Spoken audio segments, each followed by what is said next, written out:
Yo les zouaves, j'ai remarqué qu'Hiruzen divisait pas mal la communauté. Que ce soit pour ses décisions en tant que Hokage ou sa puissance, le vieux Sarutobi est soit considéré comme le GOAT, soit comme une fraude selon à qui on demande. Ce qu'on va faire aujourd'hui, c'est essayer de voir de quel côté je penche, en nous reposant bien sûr sur des éléments factuels. Vous me connaissez, j'essaie toujours d'être impartial. Bref, Hiruzen Sarutobi, fraude ou vrai dieu des shinobi, on va voir ça tout de suite. Bon visionnage.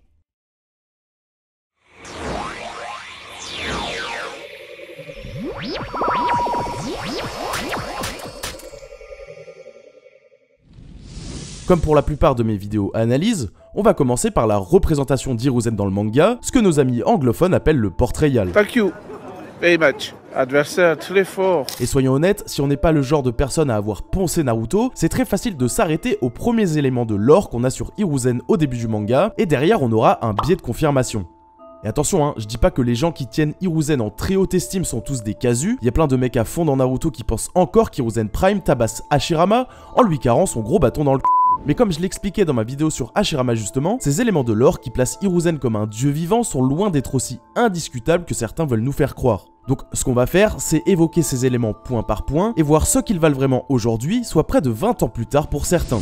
Et le premier sur lequel il faut revenir, c'est sans doute l'un des plus connus, l'interview du Weekly Shonen Jump de Kishimoto Sensei fin mars 2008. Dans cette interview, il affirmait que Minato et Hiruzen étaient les deux shinobi décédés les plus puissants, mais qu'il existait des ninjas vivants plus forts qu'eux. Pour rappel, en mars 2008, on est en pleine pré-publication du combat de Sasuke et Itachi, on vient d'apprendre que Madara est soi-disant encore en vie, etc. Donc pour l'auteur à ce stade, Hiruzen et Minato étaient plus forts que des mecs comme Tobirama ou Hashirama, mais moins forts que des persos vivants. On imagine du coup Madara, qui est en fait Obito, et comme il en évoque plusieurs, potentiellement Pain, voire Itachi, même si au moment de la publication de l'interview, ce dernier vient tout juste de mourir, mais va savoir quand cette interview a été réalisée exactement par rapport à sa publication.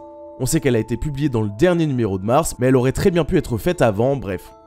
Cela dit, ici, il y a deux trucs qui vont nous intéresser. Déjà, cette interview et son contenu sont antérieurs à des éléments du manga qui sont venus contredire les idées que Kishimoto Sensei y évoque. Hashirama est plus tard décrit et représenté à plusieurs reprises comme le top 1 incontestable du verse, après cette interview et le début de la saga Pain, durant laquelle elle a été publiée.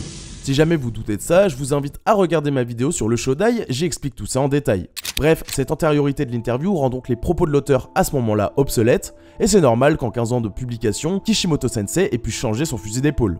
D'autant plus que le combat des deux frangins se termine au chapitre 393 et 394, et le lore de Madara et Hashirama est introduit juste après, à partir du chapitre 398. C'est à ce chapitre-là et au suivant qu'on a les premiers éléments concrets sur le Shodai Hokage, où Toby le décrit comme trônant au sommet de la galaxie des shinobi. Pareil, le troisième databook qui couvre jusqu'au chapitre 402 et qui a été publié quelques mois après l'interview en septembre 2008, décrit Hashirama comme le plus puissant shinobi de tous les temps. Donc très clairement, on voit à quel moment Kishimoto Sensei a choisi de faire d'Hashirama le GOAT, et ça correspond au moment où il a introduit le lore de Madara et lui, des Senju et des Uchiwa, et plus globalement de l'ère Sengoku, soit en gros quelques mois après la fameuse interview.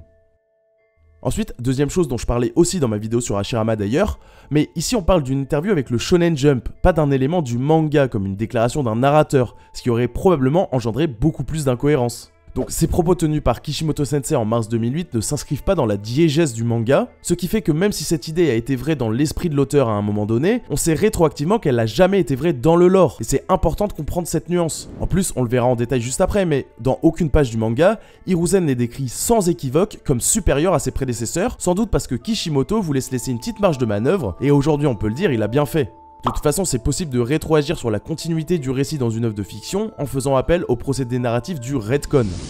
Et là, on va faire une petite pause pour développer un peu ce concept parce que je trouve que c'est important et intéressant, et surtout j'ai l'impression que tout le monde n'a pas l'air au point là-dessus. La continuité rétroactive, ou retcon, c'est une technique utilisée pour altérer des faits établis dans une œuvre de fiction en apportant des nouveaux éléments explicatifs. Pour simplifier, on va dire qu'il y a deux grandes façons de retcon un élément. D'abord, on a l'insertion sans contradiction, c'est un retcon qui n'a pas besoin de justification puisqu'il s'insère simplement dans les non-dits du récit, du coup la continuité est respectée même si les nouveaux éléments n'étaient pas prévus initialement. C'est le cas par exemple du entre guillemets retcon de Goku qui est en fait un extraterrestre dans DBZ. Dans DB, on pensait juste que c'était un gamin bizarre, mais là on a un élément de contexte qui explique pourquoi il avait des caractéristiques spécifiques, et ça a donc aucun impact sur la continuité de la première partie de Dragon Ball, ça apporte juste un nouvel élément explicatif. Ensuite, deuxième type de retcon, on a la contradiction explicite, où le retcon doit être justifié parce qu'il contredit une information déjà donnée dans le récit. Dans ce cas, des faits établis sont altérés, mais la continuité peut être maintenue si les nouveaux éléments sont bien justifiés. Typiquement, le niveau d'Hashirama et Tobirama quand ils sont réanimés contre Hiruzen dans le manga, c'est justifié au chapitre 620 et dans le 4ème databook par le fait que l'Edo Tensei d'Orochimaru était pas dingue à l'époque, ce qui les a ramenés avec seulement une fraction de leur vraie puissance. Le problème de cette technique, c'est que si la justification est mauvaise, les lecteurs ou spectateurs peuvent percevoir une rupture de continuité, ce qui peut un peu mettre en péril leur suspension consentie d'incrédulité et donc impacter négativement leur expérience de lecture. C'est le cas dans la même scène avec Hashirama et Tobirama réincarnés, mais cette fois dans l'adaptation animée où Hiruzen dit noir sur blanc que leur puissance n'a pas du tout diminué. Votre force n'a pas diminué. Comment ça, mon ref? Pire encore, quand on prend même pas la peine de donner une justification, là on brise complètement la continuité et on parlera plus de retcon mais carrément d'incohérence. Voilà, du coup, ici, l'idée d'un Hiruzen plus puissant Hokage de l'histoire, on la prend seulement dans une interview, et elle n'est pas retranscrite directement dans le manga, en tout cas pas de façon non sujette à interprétation. Du coup, n'étant pas un élément de lore vraiment transposé dans l'œuvre, on est dans le cas d'une insertion sans contradiction, autrement dit un retcon qui n'a pas vraiment besoin de justification, car il s'insère simplement dans les non-dits du récit.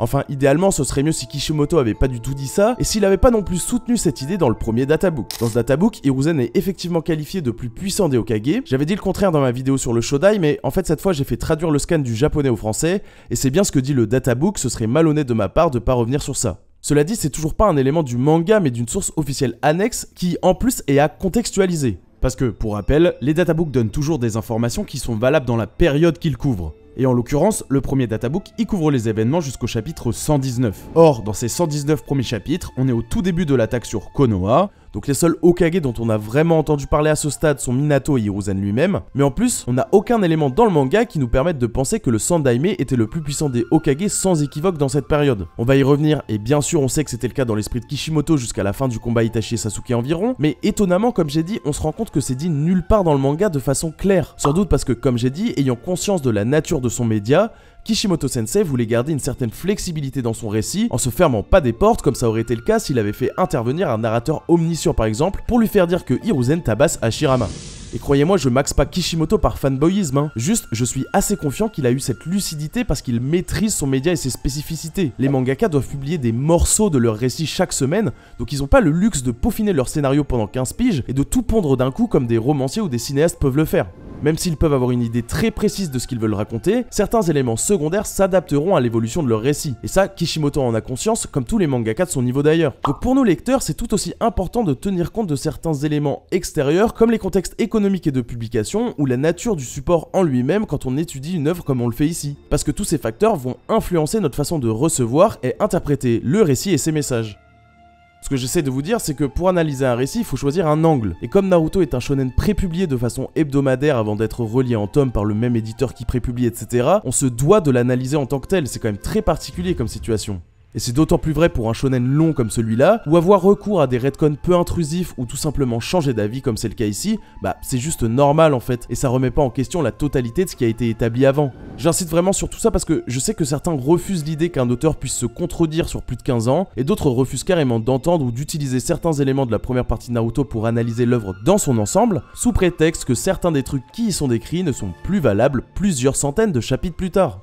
Typiquement, admettons que Hiruzen était dépeint comme le plus puissant des Hokage de l'histoire dans la première partie avant d'être détrôné par Hashirama, c'est pas exactement le cas mais admettons, bah le fait qu'il soit plus le plus puissant des Hokage, ça enlève rien au fait qu'il soit considéré comme le plus puissant des 5 Kage d'après Kabuto par exemple. Rien dans le récit n'est venu contredire la déclaration de Kabuto, donc jusqu'à preuve du contraire, cet élément-là du personnage de Hiruzen n'a pas été retcon.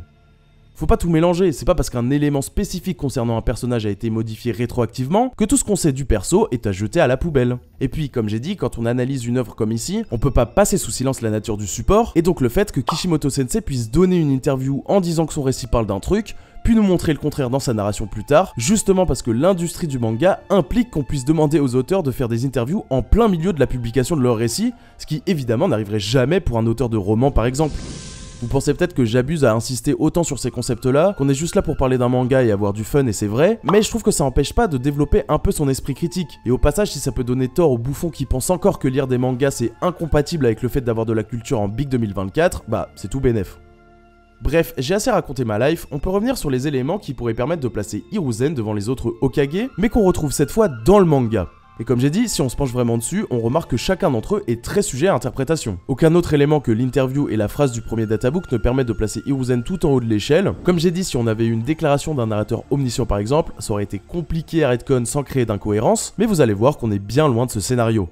Au contraire même, au chapitre 94, Anko dit que Minato aurait été capable de neutraliser Orochimaru juste après qu'Hiruzen et dit qu'il était même pas sûr de pouvoir le gérer, ce qui suggère fortement que Minato était au-dessus d'Hiruzen, au moins Hiruzen vieux. Pourtant, quelques pages plus tard dans ce même chapitre, Iruka dit d'Hiruzen qu'il a la réputation d'être le plus puissant des Hokage de l'histoire. Donc à moins de penser que Kishimoto arrive à se contredire lui-même en un seul et même chapitre, il y a deux solutions. Soit Hiruzen s'avoue inférieur à Minato en raison de son âge, et à son prime il lui était supérieur ou égal, soit en fait, comme le suggère la formulation d'Iruka, Hiruzen avait la réputation d'être le plus fort, mais la réalité c'est que c'était pas le cas. Et dans le contexte de l'époque, l'option 1 était tout à fait envisageable, notamment si on s'appuie sur les propos du premier databook que j'évoquais avant, mais aujourd'hui on peut assez facilement invoquer la deuxième interprétation pour éviter l'incohérence dans le récit. Parce que je l'expliquais dans ma vidéo sur Hashirama, mais pour justifier que la puissance de ce dernier ait été passée sous silence pendant près de 400 chapitres, Kishimoto Sensei a fait en sorte que le personnage de Hashirama soit considéré comme un mythe pour les personnages dans le présent du récit. C'est très clairement dit 2 fois par Kabuto et c'est soutenu par Suigetsu au chapitre 619. Donc quand un gars comme Iruka dit qu'Hiruzen avait la réputation d'être le Hokage le plus fort de l'histoire, rétrospectivement, on peut le débunk en disant que c'est sa réputation auprès des personnages qui considèrent Hashirama comme un personnage de fable, au même titre que l'ermite Rikudo d'ailleurs d'après Kabuto, c'est dire. En plus, ces persos, ils ont connu que Hiruzen comme Hokage, donc ils ont clairement un agenda. Et je précise que même en japonais, Iruka dit bien qu'il a la réputation d'être le plus fort, pas qu'il est factuellement le plus fort. Même dans le premier fanbook, Kishimoto Sensei prend bien la peine de dire qu'Hiruzen avait la réputation d'avoir surpassé ses prédécesseurs, et non qu'il les a factuellement dépassés. Encore une preuve de la lucidité de Kishimoto pour laisser à son lore la possibilité d'être réétudié plus tard dans le récit. Voilà, à part ça, on a encore 2 autres petites déclarations concernant les rapports de force entre Hiruzen et les autres Hokage. La première sur laquelle je veux revenir vite fait, c'est celle du 4e databook qui le place devant Tobirama en termes de talent à l'enfance, mais dans ma vidéo sur le Nidaime, j'expliquais pourquoi très clairement, utiliser cette déclaration pour placer Hiruzen devant Tobirama est objectivement fallacieux, donc foncez la voir si c'est pas déjà fait. La deuxième, c'est celle du guide officiel 10 ans sans Shinobi, sorti fin 2009, soit juste après le soft retcon, où il est dit que Hiruzen est considéré comme l'un des plus grands Hokage de par sa longévité et la longue période de paix qu'il a apportée à Konoha. Mais là clairement c'est pas sa puissance qui est valorisée mais son statut politique. D'ailleurs là-dessus j'aurais 2-3 trucs à dire, mais on y reviendra à la fin de la vidéo. Cela dit, malgré tous les efforts que je viens de faire pour débunk l'idée d'un Hiruzen plus puissant des Hokage du passé, faut pas croire que le bug était faible, loin de là. Parmi ceux qui ont intégré toutes ces notions de retcon et de réputation versus puissance réelle que je viens d'évoquer, il est même assez sous-coté et je vais vous le prouver. Bon, déjà commençons par le commencement. Hiruzen est un membre du clan Sarutobi, une puissante famille dont on apprend qu'il était le membre le plus puissant de l'histoire dans le roman canon Konoha Shinden. D'après Orochimaru et le databook, Hiruzen connaissait toutes les techniques de ninjutsu de Konoha. Bon, évidemment, c'est une déclaration hyperbolique vu qu'il a aucun Kekkei Genkai et il peut pas maîtriser des techniques secrètes qu'il connaît pas. Parce que oui, il y a des techniques qu'il connaît pas, donc le Hiruzen capable d'ouvrir la 8ème porte et de se régénérer avec le Byakugo, c'est poubelle, pas besoin de le préciser. Et jusqu'à preuve du contraire, le saut de création et de renouveau du Byakugo a été développé par Tsunade et même Orochimaru la connaissait pas avant de revoir Tsunade après la mort d'Hiruzen. Mais bon, il maîtrise quand même toutes les natures de chakras, y compris les chakras yin et yang, donc a priori toutes les techniques élémentaires et les jutsu secrets des clans de Konoha sont à sa portée, et le combat contre Orochimaru quand il est pris dans la plongée dans les ténèbres va dans ce sens. Et franchement c'est quand même assez solide. En VO, les kanji utilisés par Orochimaru incluent la notion de connaissance autant que d'utilisation, donc c'est aussi possible de dire qu'il connaît tous les jutsu de Konoha et qu'il peut en utiliser la plupart mais pas tous, et ça correspondrait bien à son surnom de professeur.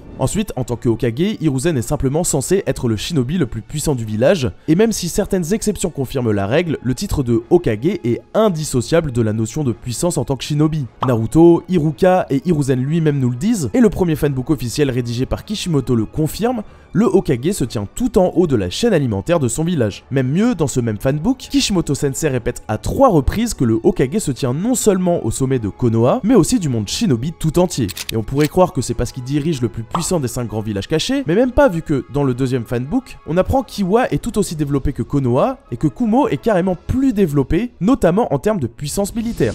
Donc l'idée d'un Konoha qui met une tempête aux autres villages, en vrai c'est un peu du bullshit. À certaines périodes de l'histoire c'est clairement vrai, mais c'est pas toujours le cas. Du coup, l'idée d'un Hiruzen au-dessus des autres dirigeants des villages cachés, elle concerne a priori la puissance. Et c'est cohérent avec la déclaration de Kabuto dont je parlais avant, qui dit d'Hiruzen qu'il était connu pour être le plus puissant des 5 Kage. Et je précise, mais il dit bien le plus puissant des Kage, et pas des Hokage, contrairement à ce que la VF a essayé de nous faire croire. Je vous mettrai le scan en VO au montage si ça vous amuse d'aller vérifier ça par vous-même.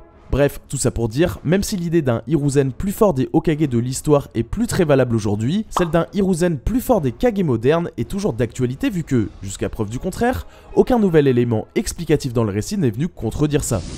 Enfin, je dis ça, mais c'est valable que si on parle d'un Hiruzen à son prime. Parce que Hiruzen vieux, lui, c'est assez clair qu'il est très diminué et donc loin de son meilleur niveau au moment où on le voit en action contre Orochimaru notamment. Les handbooks qui assistent au combat et Enma sont clairs sur ça, Hiruzen est méconnaissable à cause de son âge et de l'impact psychologique qu'affronter Orochimaru a sur lui. Cela dit, leur combat, les déclarations qui l'entourent et les précisions du fanbook nous le confirment, Hiruzen vieux et aux réserves de chakra très diminuées fait quand même jeu égal avec Orochimaru et son Edo Tensei. Au début du combat, comme j'ai dit, Hiruzen est très affecté psychologiquement puisqu'il doit affronter son ancien élève et ses 2 anciens maîtres, et du coup il est acculé. Mais quand il réveille sa volonté du feu, il arrive à sceller Hashirama et Tobirama réincarnés avant d'échanger au corps à corps avec Orochimaru.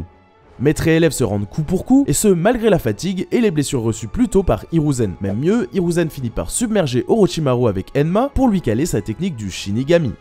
Du coup là, il y a 2-3 trucs qu'on peut relever et qui sont intéressants. Déjà, même si leur échange est très équilibré et malgré les déclarations du fanbook qui les mettent au même niveau, on voit qu'un Hiruzen à la volonté boostée arrive quand même à prendre l'avantage sur un Orochimaru en pleine possession de ses moyens. Donc ça pourrait le placer légèrement au-dessus de son élève. Ensuite, je parlais d'Enma, faut savoir que le roi singe est décrit par le premier fanbook comme la plus puissante des invocations. Et même si à l'époque on connaissait pas Fukasaku, Manda 2, etc., Gamabunta et Manda étaient déjà introduits, donc c'est un sacré atout dans l'arsenal d'Hiruzen. Enfin, dernier truc, quand il arrive à choper Orochimaru pour lui arracher son âme avec l'emprisonnement des morts pour le sceller, Hiruzen est transpercé par un bout de l'épée de Kusanagi, dont la lame est décrite comme bien plus dangereuse que celle d'une épée normale. Pourtant, avec l'aide d'Enma, Hiruzen arrive à résister pendant plusieurs longues minutes avant de finalement sceller les bras d'Orochimaru dans l'estomac du dieu de la mort pour le priver de ses jutsu. Au total, leur combat aura duré environ 1 heure et Orochimaru gagne avec un niveau de difficulté extrême, le tout en ayant quand même pris Hiruzen par surprise, alors que lui, il avait préparé son assaut et pas hésité à jouer sur les sentiments de son ancien maître pour prendre le dessus. Donc même si objectivement ils sont très proches en termes de niveau, on pourrait clairement argumenter que Hiruzen vieux est un peu au-dessus au vu de sa prestation. Dans un pur 1v1 garde du Nord, l'issue aurait pu être différente.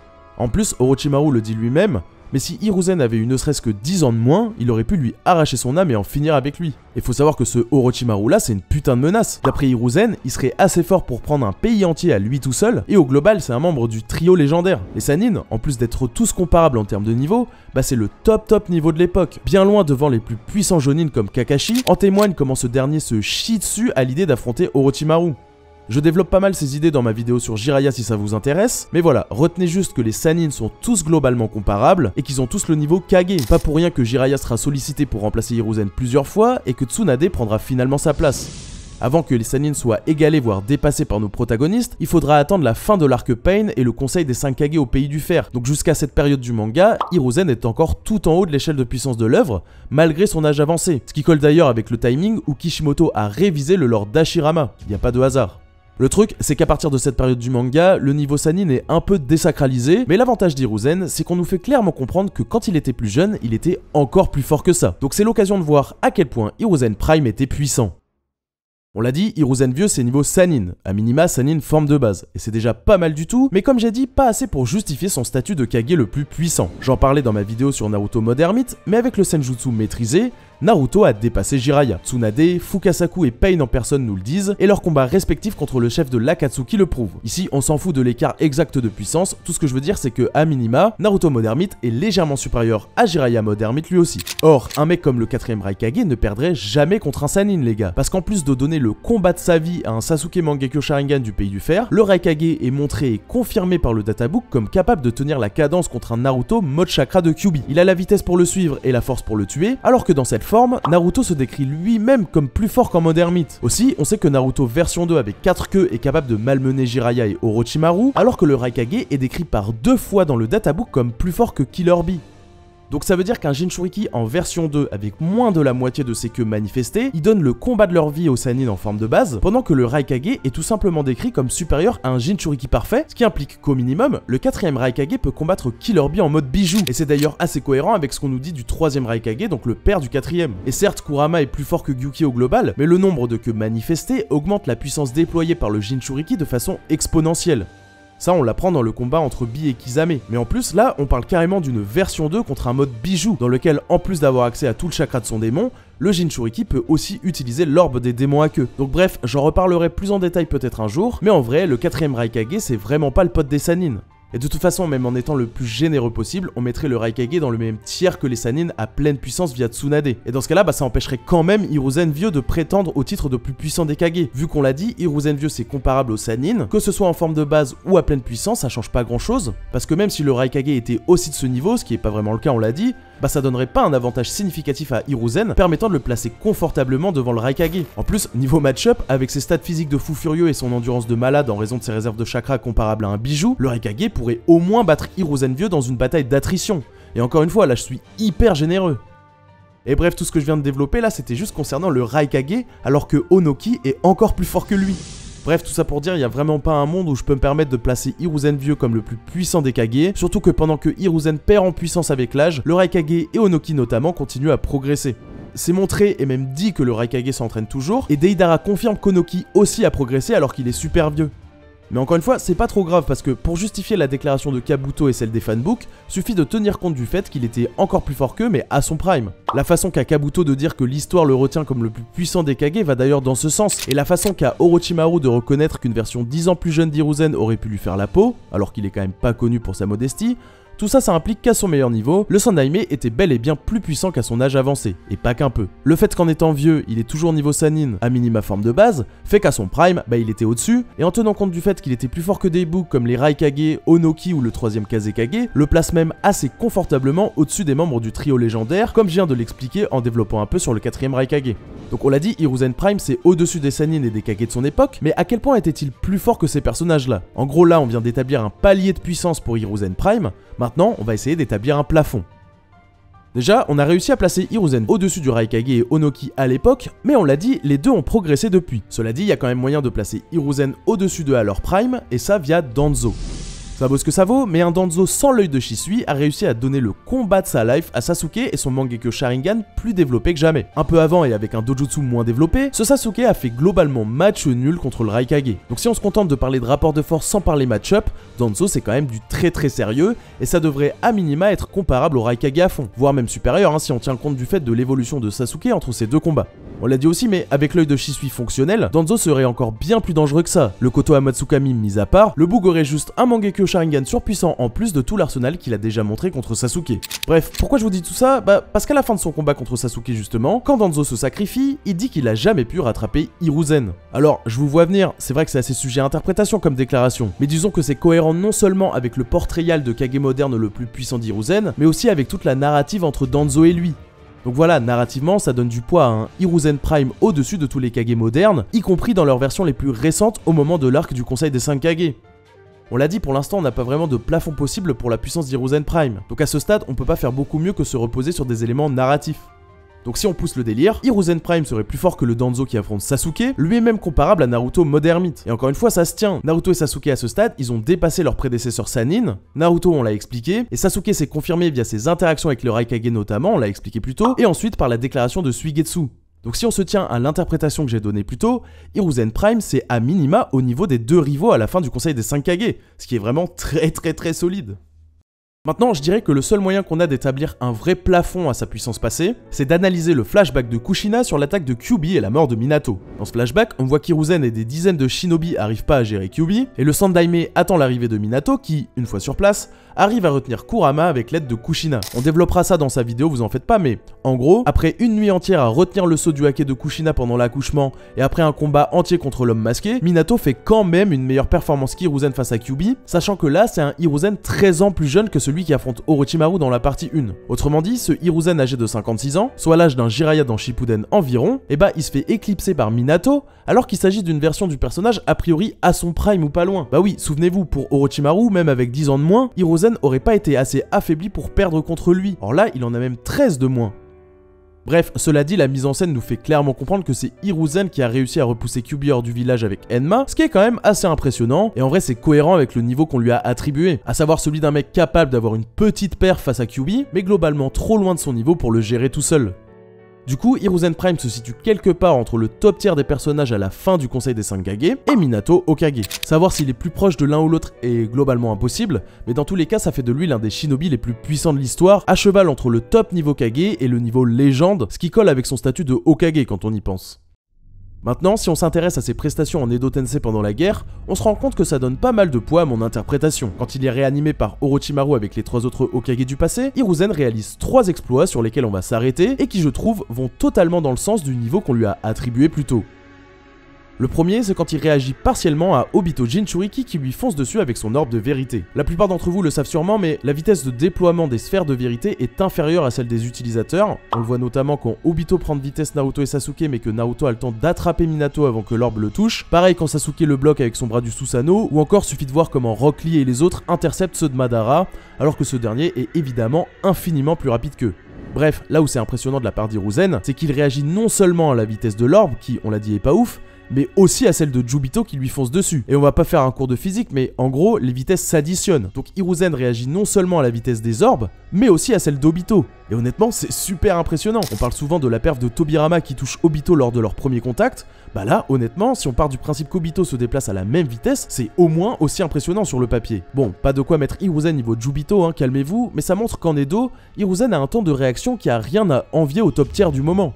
Pareil, deuxième exploit, c'est quand il arrive à libérer Naruto des racines de l'arbre divin. Il apparaît on panel de nulle part et il arrive à détruire les branches assez vite pour libérer Naruto alors qu'on pensait qu'il était finito. Et franchement ça c'est encore un très bon feat de vitesse.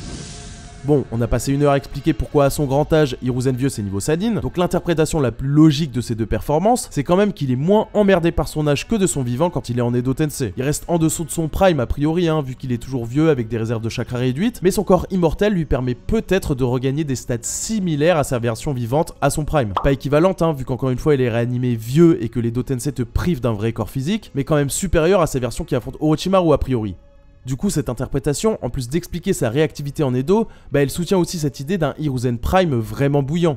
Pareil, troisième et dernier exploit du vieux Sarutobi, c'est quand il repousse la statue de Guru Yamato, alors que ce dernier victimisait toute l'alliance restante, incluant 4 Kage, Mifune et Sakura, qui est quand même largement niveau Sannin à ce stade.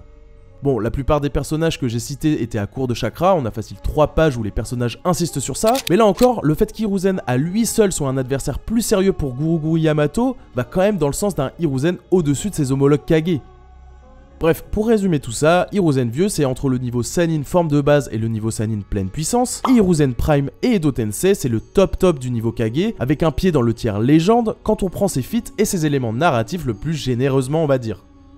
Bon, maintenant qu'on a fait le tour de sa puissance, je voulais quand même revenir sur ce que je disais au début et que je vous teasais dans ma vidéo sur Tobirama, le rôle d'Hiruzen en tant que Hokage et son impact sur l'histoire. Je le disais tout à l'heure, mais c'est vrai que Hiruzen est reconnu comme l'un des meilleurs Hokage politiquement, comme sa réputation ou les déclarations des guides officiels le démontrent, alors que, objectivement, le papy il a fait des trucs plutôt discutables, hein. Et premier choix qu'on peut situer précisément chronologiquement, c'est possiblement le meilleur, celui de pas demander de dédommagement à Iwa pendant la 3ème grande guerre ninja. Ça on l'apprend dans le roman d'Itachi, mais en gros, après la guerre, Hiruzen il voulait pas demander de dédommagement à Iwa malgré leur tentative d'invasion du pays du feu, histoire de pas envenimer une situation déjà tendue, et c'est ce choix qui le forcera à démissionner du poste de Hokage et donc à choisir son successeur, en l'occurrence Minato. Donc pour le coup c'est un assez bon move, et même si ça lui a valu de se mettre certains villageois à dos pendant un temps, au final c'est ce qui installera Minato au pouvoir et c'est pas plus mal. Deuxième choix, cette fois largement plus douteux, qui chronologiquement est plus difficile à situer même s'il est antérieur au premier, celui d'avoir laissé Danzo beaucoup trop libre de ses actions. On le sait, Danzo était complètement ravagé, et j'en parlais dans ma vidéo précédente, mais il est pour une grosse partie responsable de la réputation de raciste de Tobirama en ayant radicalisé ses idées et ses valeurs. Mais tout ça c'est aussi parce que Hiruzen a été beaucoup trop laxiste et a pas su canaliser Danzo, ni développer le village comme Tobirama le souhaitait. Et ça c'est pas mon avis, hein, c'est Hiruzen lui-même qui le dit au chapitre 627. Il admet qu'il a fermé les yeux sur les parts d'ombre du village, et ça l'arrangeait bien d'avoir un mec comme Danzo pour assurer derrière quand ça partait en couille. Et ça nous amène au troisième choix qui va un peu avec le précédent, celui du massacre du clan Uchiwa. Si au début Hiruzen a essayé la diplomatie, bah déjà c'est en bonne partie sa faute si le clan était vraiment vénère. Il a quand même vachement laissé Danzo leur faire porter le chapeau de l'attaque de Kyuubi, ce qui a mené à leur relocalisation en bordure du village. Et sans ce move douteux qu'Hiruzen aurait très bien pu éviter s'il s'était pas fait bourrer le mou par Danzo, bah les Uchiwa ils se seraient toujours sentis oppressés, mais pas au point de tenter un coup d'état. Pareil, une fois les négociations complètement bloquées, Hiruzen a laissé Danzo et sa racine, faction pourtant officieuse et ouvertement opposée à lui, gérer le coup d'état en mettant toute la responsabilité sur un gamin de 12 ans. Et désolé mais les villageois ou les guides officiels ont beau nous dire que grâce à la longue période de paix sous son règne, Hiruzen est considéré comme un grand Hokage, si le prix de cette paix c'est le sacrifice inutile d'un clan entier et celui d'un des meilleurs éléments du village, je vois pas trop à quel moment on peut parler de succès. Dernière décision qu'on peut évoquer et qui aura des conséquences gravissimes, c'est son incapacité à arrêter Orochimaru, malgré le fait que le man y torturait littéralement les villageois, la soi-disant famille d'Hiruzen pourtant. Résultat, Orochimaru devient l'un des plus grands criminels du monde, crée un village d'enfants soldats, à qui il a dû faire des trucs pas très catholiques, on va pas se mentir, tue le Kazekage puis attaque Konoha avant de tuer Hiruzen. Une sacrée performance, n'ayons pas peur des mots. Et encore, on parle pas du fait qu'il a laissé Naruto vivre tout seul dans un studio parisien à genre 4 ans, en s'envoyant des grandes briques de lait périmé, et je peux vous dire que c'est pas Hiruzen qui venait laver les traces de frein derrière. Bref, ok pour défendre Hiruzen sur sa puissance en tant que ninja, mais c'est vraiment niveau disaster class que c'était le dieu des shinobi. Alors vous me direz, avec un règne aussi long, il pouvait pas faire que des trucs bien. Mais du coup je vous le demande les gars, il a fait quoi de marquant pour le village dans l'histoire concrètement? Et me dites pas qu'il s'est sacrifié pour Konoha contre Orochimaru, parce que là il a juste réparé sa propre connerie en fait. Bref, voilà les petits potes, je sais que certains d'entre vous s'attendaient à ce que je sois salé, donc j'espère que vous avez été satisfaits. Soyons honnêtes, Hiruzen il se défendait bien à la bagarre, mais c'est quand même le Hokage le plus frauduleux. Et non, contrairement à ce que beaucoup ont dit sous mon short sur le sujet, Danzo a jamais été officiellement Hokage, Tsunade s'est juste mangé l'attaque de Pain la pauvre, et ceux qui pensent que Naruto ou Shikamaru sont pires, franchement donnez-moi un peu de ce que vous fumez parce que ça a l'air pas mal. Bref, sur ce les copains, merci d'être restés jusqu'ici. Comme d'hab, pensez bien au petit like si la vidéo vous a plu et abonnez-vous si c'est pas déjà fait, c'est super important. D'ici à ce qu'on attaque Minato dans sa vidéo, il me reste plus qu'à vous souhaiter une super journée ou soirée et à vous dire à plus sur Contre-Culture. Peace.